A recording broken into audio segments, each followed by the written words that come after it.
ইন্টেরিয়রটা দেখেন ভাইয়া, ভিতর ইন্টেরিয়রটা দেখেন খুবই চমৎকার বেজ ইন্টেরিয়র।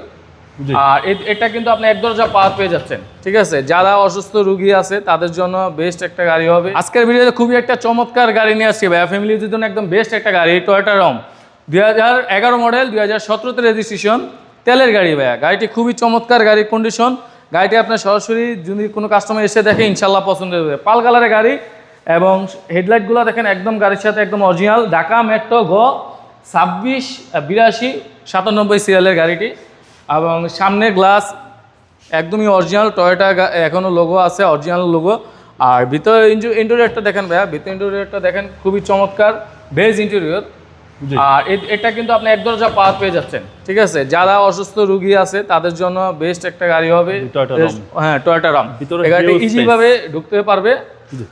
আর ব্যাক সাইডটা যদি দেখে, ব্যাক পার্টটা এখনো গাড়ির গ্লাসটা একদম অরিজিনাল এবং ব্যাকলাইটগুলো দেখেন গাড়ির সাথে একদম অরিজিনাল অবস্থায় পেয়ে যাবে। আর ব্যাকডালাটা দেখে 60 লিটার এলপিজি করা আছে, একদম যাতে তেলে চালাবে বা ইঞ্জিন ভালো রাখার জন্য এলপিজিটা বেস্ট।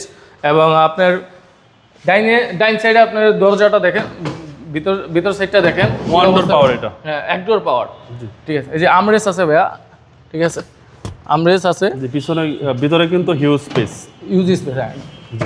আর যে আপনার ড্যাশবোর্ডটা দেখেন ভাইয়া, একদম মনিটর লাগানো আছে এবং ব্যাক ক্যামেরা আছে গাড়ির সাথে, পেয়ে যাবেন। ভিতর রুমটা খুবই সুন্দর আর ভিতরে খুবই স্পেস। আর ইঞ্জিন রুমটা দেখেন ভাইয়া, গাড়িটি পাল কালার গাড়ি, খুবই দেখতে চমৎকার। আর ইঞ্জিন রুমটা দেখে চিকনশাল এলপিজি করা। আপনার ভিতরের রুমটা এখনও একদম অরিজিনাল অবস্থা আছে, র অবস্থা আছে। ভিতরটা কোনো মায়ের এক্সেন হিটিং হিস্ট্রি নেই। গাড়ির যে অরিজিনাল হেডলাইট, এখনও অরিজিনাল যে স্টিকার হেডলাইটের সাথে আপনারা দেখলেই বুঝতে পারবেন যে সামনের গ্লাসগুলো অরিজিনাল, হেডলাইটগুলো অরিজিনাল। 2011 মডেল, 17তে রেজিস্ট্রেশন। প্রাইস কত চাচ্ছেন? প্রাইস চাচ্ছি ভাইয়া 13,50,000 টাকা, আলোচনা করার সুযোগ আছে। আপনাদের শোরুমের অ্যাড্রেস? আমাদের শোরুমের অ্যাড্রেস হলো মোহাম্মদপুর শহীদ বুদ্ধিজীবী স্মৃতিসৌধের ঠিক বিপরীতে আলনুর চক্ষু হসপিটালের বাম পাশে। আসসালামু আলাইকুম। ওয়ালাইকুম আসসালাম।